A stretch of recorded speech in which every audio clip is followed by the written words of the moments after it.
Oi, segunda-feira, depois da folga que eu tomei no domingo, né?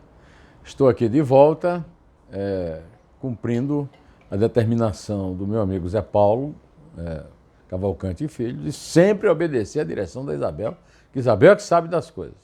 E também estou usando aqui, ó, para tomar água, um copo transparente, para você não pensar que eu não estou tomando água. Bom, vamos lá. Eu tomei nota de umas coisinhas que eu queria falar para você logo no início aqui do vídeo.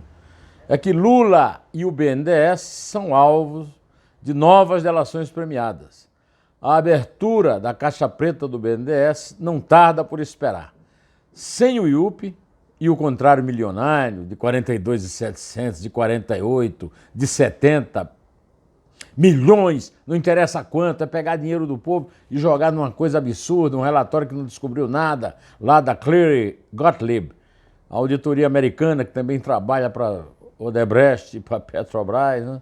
A caixa preta já foi aberta, o seu Gustavo Montezano, pela Justiça e vai ser escancarada por novas delações premiadas. E prepare-se.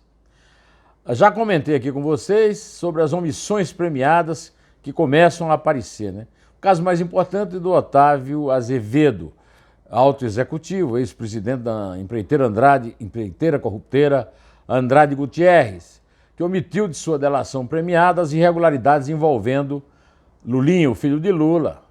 Azevedo nada mencionou sobre a compra do sítio Santa Bárbara, em Atibaia, pelo Lula, ou pelo sócio do filho, ou pelo Jonas Suassuna, sei lá por quem, não interessa. O problema é a propina que recebeu da OAS e da Odebrecht. Essas omissões levam a força-tarefa do Ministério Público a rever a delação premiada de Otávio Azevedo. Ele está gozando de delação premiada, mas vai perder, porque não contou a história toda. Enquanto isso, ele foi alvo de 3 mandados de busca e apreensão na Operação Mapa da Mina, 69ª fase da Lava Jato, deflagrada em dezembro de 2019, que apura repasses milionários da antiga Supertele, a Telemar, a Oi hoje, né, para a GameCorp do Lulinha. A força-tarefa ligou Azevedo, à frente da Oi, aos repasses de 132 milhões à empresa de Lulinha, a GameCorp. Parte desses recursos podem ter sido usados, segundo o Ministério Público, na compra do sítio de Atibaia. E mais, há uma nova delação, nesse caso da Oi, que eu espero grande coisa dela. É a delação das delações, a bala de prata para o Lula. Está a caminho. Vai colocar Lula, Lulinha, GameCorp, Supertele, seus maestros e cúmplices mais enrolados na justiça. É de um cidadão chamado Marco Schroeder, ex-executivo da Oi, que fechou acordo de delação premiada.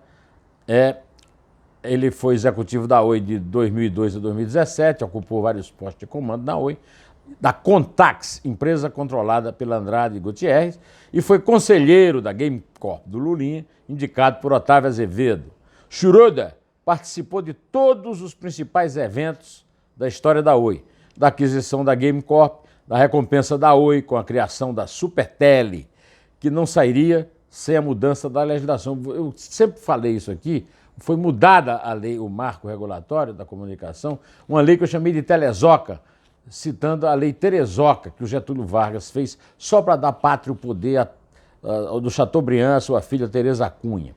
E essa lei foi uma lei de pai para filho, assinada pelo próprio presidente Lula. Lula não vai ter mais como dizer que não sabia, depois dessas delações. A Oi remunerava a empresa de Lulinha com uma verba corporativa contabilizada como assessoria jurídica. Já pensou o Lulinha catando fezes de elefante e de leão lá no Jardim Zoológico do Simba Safari, dando assessoria jurídica para uma empresa do tamanho da Oi. Por isso que quebrou, né? E, olha, o Lula deve estar até arrependido de não ter indicado o Lulinha no lugar do Dias Toffoli para o Supremo, com o conhecimento jurídico que o Lulinha teve lá, catando fezes de animal, né? E vai sobrar para a Dilma também. Ela era a ministra toda poderosa que cuidava da criação da Supertele. Schroeder, como diretor da Contax, já tinha sido citado na Lava Jato e foi alvo de busca e apreensão na Operação Mapa da Mina. Schroeder fechou um acordo de delação premiada e está delatando a Supertele. Vai envolver Lula, Dilma, Lulinha, o sítio de Atibaia e a Prev, que estava... A Prev é o fundo de pensão do Banco do Brasil, estava escondidinho na moitinha. Bom, é como eu digo sempre aqui, né? Só a verdade vai nos salvar. Bom, hoje eu estava vindo do jornal para cá e chegou a mim a notícia, pelo jornal, pelo UOL, que o presidente do Supremo, Toffoli, começou o ano jurídico abrindo os trabalhos no Supremo, dizendo que tudo que precisa haver no Supremo é previsibilidade. Olha, eu quero lembrar que o Toffoli fez parte da turma que derrubou a segunda instância, ou seja, a possibilidade de um juiz mandar um condenado em segunda instância direto para a cadeia. Foi ele que derrubou quando o Gilmar Mendes mudou de ideia e que forçou a Rosa Weber a mudar de ideia, convocando uma votação extemporânea. Afinal de contas, a jurisprudência do Supremo tinha se consagrado 3 vezes em 2016 por 3-0, e foi ele que quebrou a previsibilidade. É ele que quebra sempre a previsibilidade, normalmente em plantões de recesso, plantões em decisões monocráticas presidenciais. Outra coisa é essa história do juizado de instruções que o seu parceiro Alexandre de Moraes foi lá na Câmara vender, né?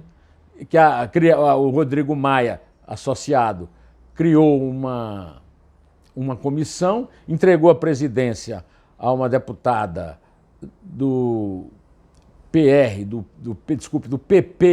do Piauí, PP do Paulo Maluf, do Ciro Nogueira, Piauí do Wellington Dias, do PT. E aí a deputada Margarete Coelho, a presidente da comissão, se juntou com Paulo Teixeira, do PT propriamente dito, para escrever o jabuti do juiz das instruções.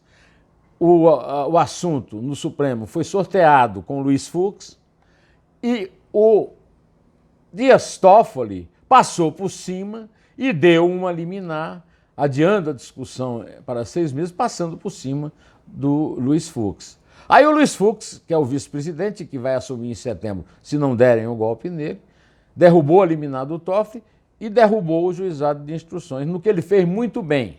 Agora ele, Gilmar e Lewandowski, Toffoli, Gilmar e Lewandowski, que vivem quebrando o previsível, agem de forma previsível, mas sempre atuando na pior direção, no pior rumo. Bom, um sócio deles, nessa falta de previsibilidade, que cinicamente o Dias Toffoli pregou no seu discurso de reabertura do ano jurídico, é o senhor Rodrigo Maia. O presidente da Câmara dos Deputados, para ajudar um amigo, Alexandre Baldi, que foi ministro da cidade de Temer, anote aí, que é secretário de Transportes Metropolitanos de Dória, criou as maiores fofocas contra Abraham Weintraub. Porque o ministro da Educação demitiu um primo dele, Rodrigo Dias, da presidência do Fundo Nacional de Desenvolvimento da Educação, alegando baixo rendimento de gestão. Olha, eu acho que o ministro Abraham Weintraub, você sabe que eu sou um crítico permanente e severo dele aqui, principalmente pelo português dele, né? Mas também pelas suas intervenções desastradas na educação. Nesse caso ele tem razão. E o Rodrigo Maia cria um caso por uma questão familiar. E aí inclui uma instituição, que é o Congresso Nacional, que é o Poder Legislativo, que é o representante do cidadão, né, como um elemento de chantagem contra o presidente da República para demitir o Abraham Weintraub. Pode parecer muito estranho, tendo feito as críticas que eu fiz, eu estar defendendo aqui, neste caso específico, o Abraham Weintraub. Até porque eu acho que esse Rodrigo Maia é tão idiota que ele podia deixar o Weintraub se queimar com o próprio fogo, né? Ele nem precisa de fogo amigo, ele tem um fogo individual. No entanto, o Rodrigo Maia quer mostrar poder. E ainda tem um bando de idiota aí puxando o saco dele, o presidente agora tem uma pauta para o legislativo. Ah, vai tomar banho. O Botafogo, não vai pensar porque o Botafogo ganhou do time juvenil do Vasco ontem, que ele agora pode estar criando regras por aí, né? Antes de terminar, porque o tempo aqui é tirano, né, Isabel? Eu quero cumprimentar o ministro da Saúde, que é um dos bons ministros do governo Bolsonaro, que deu uma entrevista coletiva para informar que os brasileiros que estão na província de Wuhan serão repatriados. Os brasileiros que quiserem ser repatriados, todos eles estão em quarentena lá. Mas os que quiserem ser repatriados serão colocados no avião pago pelo governo brasileiro e voltarão para o Brasil. Ainda está sendo discutida uma questão legal, não há previsão para a quarentena. Mas isso aí, já que o Rodrigo Maia e o Alcolumbre estão de tanta boa vontade, não vão querer prejudicar os brasileiros que estão em Wuhan, devem criar rapidamente essa lei da quarentena de acordo com o projeto que o ministro Mandetta mandar para lá. Tem também questões diplomáticas, não há possibilidade de um avião sair do Brasil e ir direto para Wuhan, né, na China. Então, mas isso tudo mostra, pelo menos, uma decisão acertada, uma decisão humana, uma decisão aplausível. Merece aplauso do governo Bolsonaro, especificamente também das providências que estão sendo tomadas pelo ministro da Saúde, o Mandetta. Conforme eu já disse a vocês, meu tempo tiranicamente administrado pela Isabel esgotou, obedecendo ao nosso Zé Paulo Cavalcante Filho, toma um copo d'água num copo transparente. Antes de dizer a todos os pulmões, direto ao assunto, em té, e só a verdade nos salvará, repito.